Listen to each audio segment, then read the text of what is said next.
Most of you are planning to die. It's a reality of the world. And you essentially want to leave your kids, quote unquote, a nest egg. Well, you think you're being a hero, that you're securing their future. Well, I'm here to tell you that you're wrong. You're actually leaving them a logistical nightmare, a tax trap, and a collection of what you can call dinosaur assets that the next generation like Gen Z and Gen Alpha is already starting to demonetize. By the time you pass away, your kids will likely be 60 years old. 60. They don't need a house or a bond portfolio then. They need it at 30, when they are starting businesses, buying homes, and raising your grandkids. Today, we're tearing down the traditional inheritance model. I'm going to show you why houses are money suckers, why bonds are a slow motion car crash, and why Bitcoin is the only asset that actually makes sense for a digitally first generation. This is the Debasement Index. Let's get into it.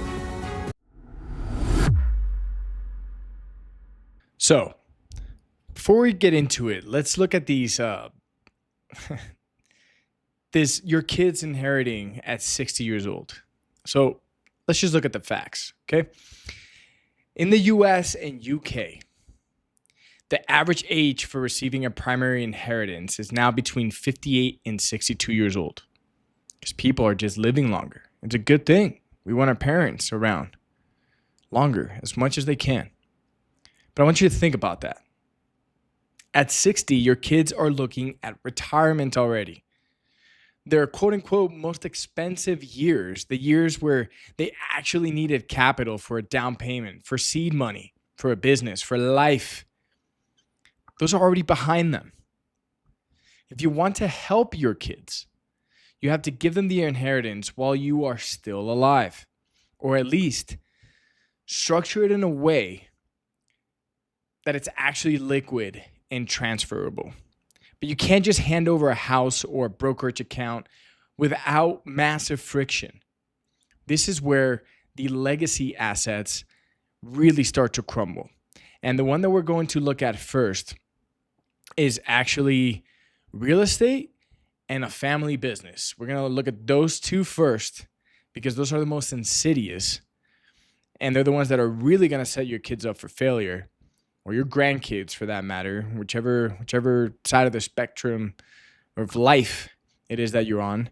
And I'm going to show you why it is a complete nightmare for your children or your grandchildren. Let's talk about homes. So, with homes, you think you're giving your children a free place to live or sell.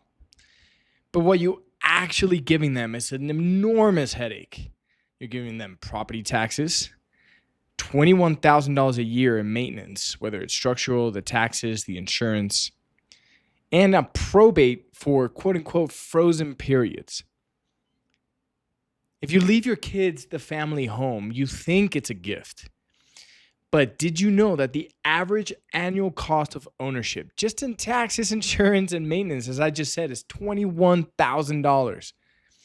If that home sits in probate for a year, your children are already $21,000 in the hole before they even get the keys. I mean, you wanna set your kids up for the future. This doesn't seem like a overall very good way to do so. Because you've been told that the ultimate American dream is to leave your kids the family home. It's the big one, the anchor of inheritance. But I'm here to tell you that for most of Gen Z, Gen Alpha, and millennial children, inheriting your house in 2026 is like being gifted a 1980s mainframe computer. Millennials and down, for the most part, we don't value homes in those ways. Not only have those generations been priced out of the market, which has forced us to look for value elsewhere, i.e.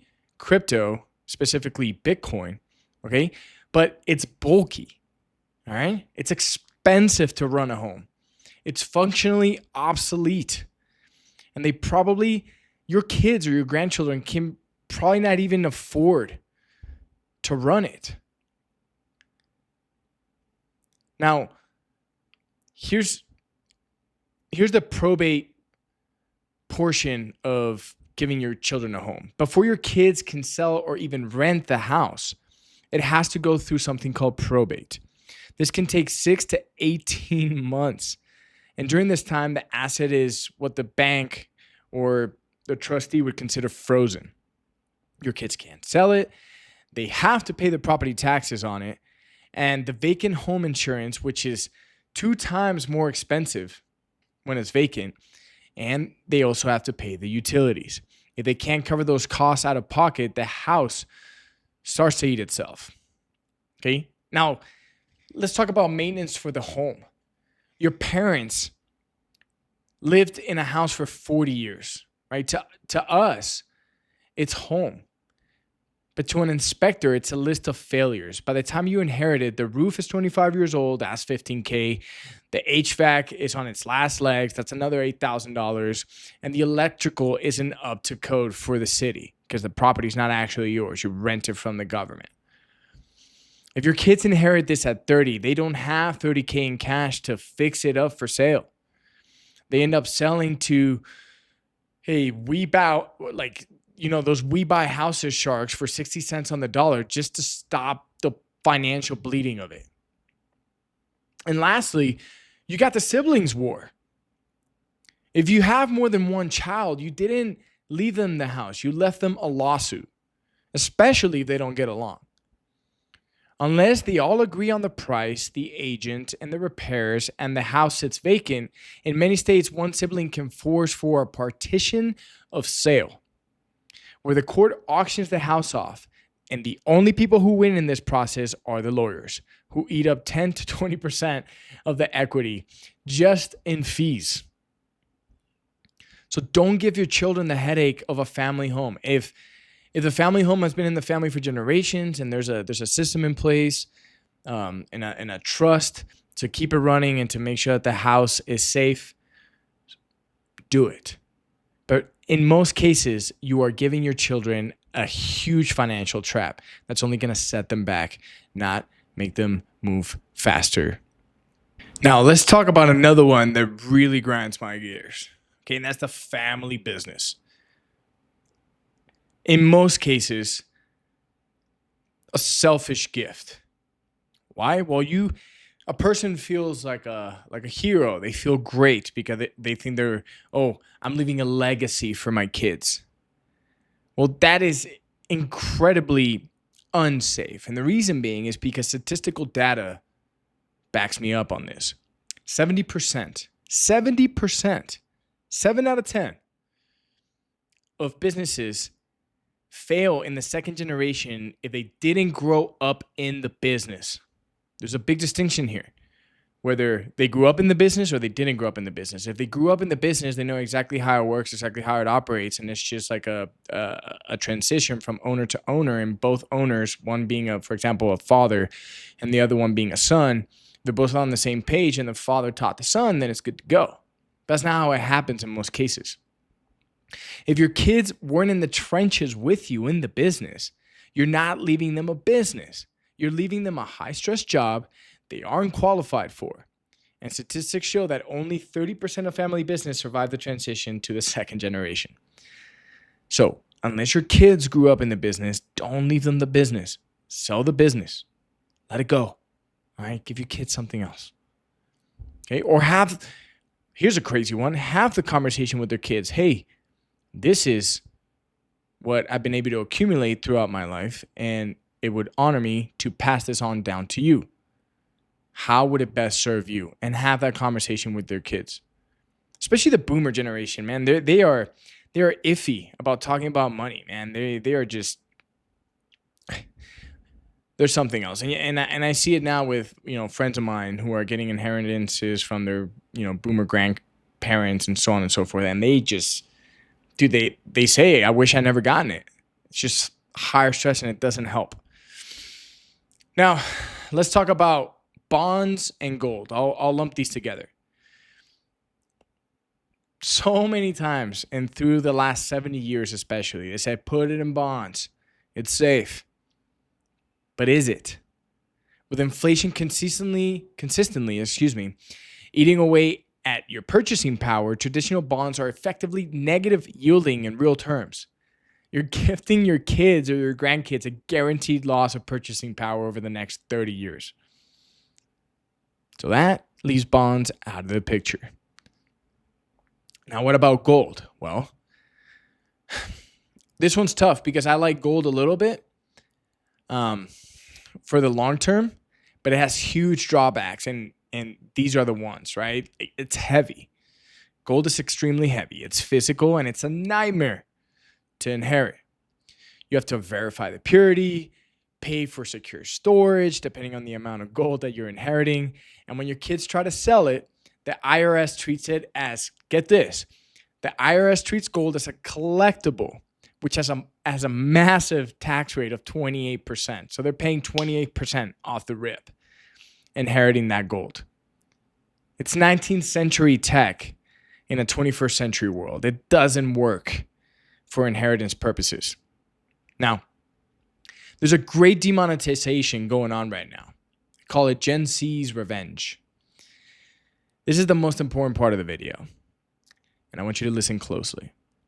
Every asset class is only worth what the next generation is willing to pay for it. Boomers and Gen Xers valued land and they valued stocks. But Gen Z, well, they are the most technologically fluent generation in history, and they don't want to deal with property managers or 9-to-5 market hours. 60% of Gen Z investors use YouTube and social media for financial info. Thanks, guys. They are twice as likely to own crypto as they do not. So they're twice as likely to own crypto as they are to own traditional real estate or other traditional assets. Over 50% of Gen Zers, or most of their portfolios, are in crypto. And as Gen Z gains wealth, they are going to bid up your suburban McMansions or your 1% yield bonds. I love that, McMansions. I mean, really, you're 70 years old. You need to be living in a 7,000 square foot home. But do what you want. It's a free country. What Gen Z is going to do, they're going to pour liquidity into digital scarcity. This is the demonetization of traditional assets. They are going to demonetize real estate, bonds, and a lot of stocks. If you leave your kids, quote unquote, boomer assets, you are leaving them the equivalent of a Blockbuster membership in a Netflix world. I want you to think about that. Make sure your inheritance is not giving your children or your grandchildren a Blockbuster store in a Netflix world. So, this is not all doom and gloom. There's a solution to all of this. It's not like, oh, there's nothing that I can give my kids, right? There absolutely is something that you can give your kids, and that's a Bitcoin-centric inheritance. All right, Bitcoin is the only asset that solves all these problems that I've mentioned in this video. Number one, it has zero maintenance, no property taxes, no lawn to mow, no frozen probate if you actually set up your multi-sig right. Okay, super important, zero maintenance compared to the $21,000 a year maintenance that you're giving them with the home and the probate period. Now, Bitcoin also has instant liquidity. Maybe your kids want to liquidate a little bit of the Bitcoin that you gave them in order to start their business. You made their dreams become a reality. That's the point. That's the freaking point here. And it gives them instant liquidity. Your kids can sell $100 or they can sell $1 million at 3 a.m. on a Sunday. Try doing that with real estate. Furthermore, and this one's super important to me, and this third point hits home, and I'll explain it here in a second, but it's global and it's permissionless. It doesn't matter where your kids move for their life. The inheritance follows them in their pocket, in their 12-word seed phrase. Yeah, you live somewhere, but what if they fall in love with a man or a woman that lives somewhere else across the world and they want to go there with them, what are they going to do with the real estate if it even sells? Okay. Now, or if you give them $1 million in gold, hey, dude, here's $1 million in physical gold. Transport that on a plane. Good luck. Good luck getting that through customs. And then number 4, and this is most important, is Bitcoin has generational alignment. Okay, you're giving them the asset that their peers and themselves actually value. We've already talked about what Gen Z values. They don't value a freaking block, a heavy block that you call a home. They value freedom, and they value having a permissionless system, a global system, property rights, proper sovereignty over what they own. And more people are starting to realize that with real estate, you're just renting it from the government. You don't pay your $6,000 in taxes, they're going to take your home. It's not yours unless it changes in the future. I hope it does. So here's my final message to this video. First off, don't wait until you're gone. Teach them how to hold their own keys to their Bitcoin now and give them a living inheritance in the hardest money ever created. Stop leaving them headaches and start leaving them freedom. Now, to end the video, I'll tell you guys a little bit about myself and why this is important to me, right? I'm a father. I'm a father to 2 girls. One of them is still getting made in the oven, and then the other one is a beautiful 8-month-old baby, okay? As a father myself, I want to, at a certain point, be able to reap what I sow. Okay, now I've gotten very lucky in life.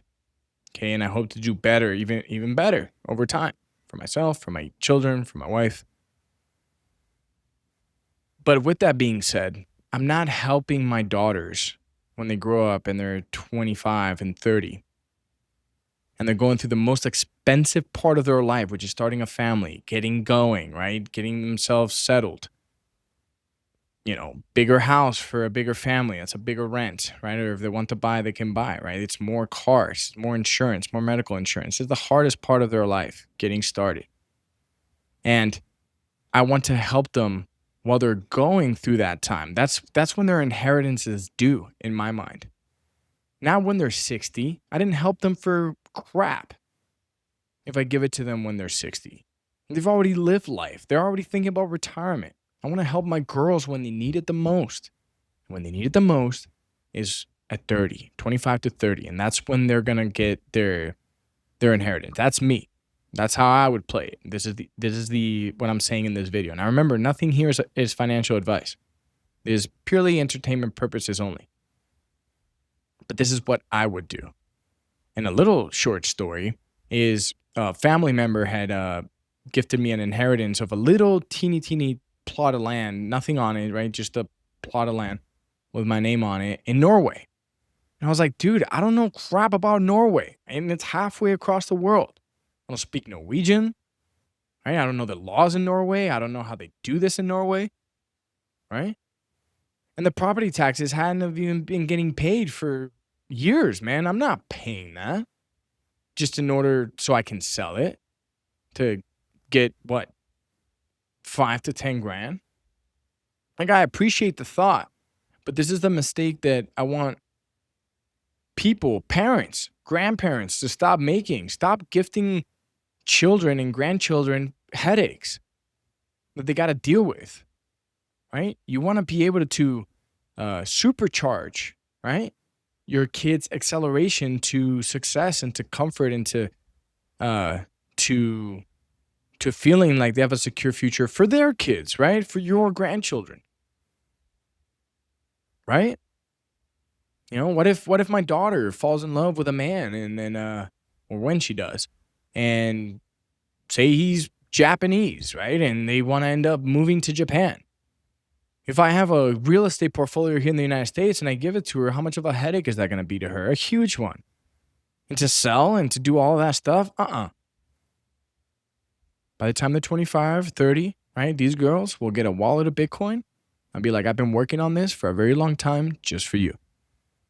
And this is what I'm leaving you. Use wisely. Hopefully I've taught you well. And hopefully I do really well. So that's my rant for this video, guys. That's my opinion on this and on inheritance. Bitcoin is king always. This is the Basement Index. My name is Angel Rios. And remember, this is a channel solely focused on building capital in a fiat world together. Go ahead and subscribe if I've earned your subscription. Like the video, comment on the video, and hit the notification bell so you don't miss any future content.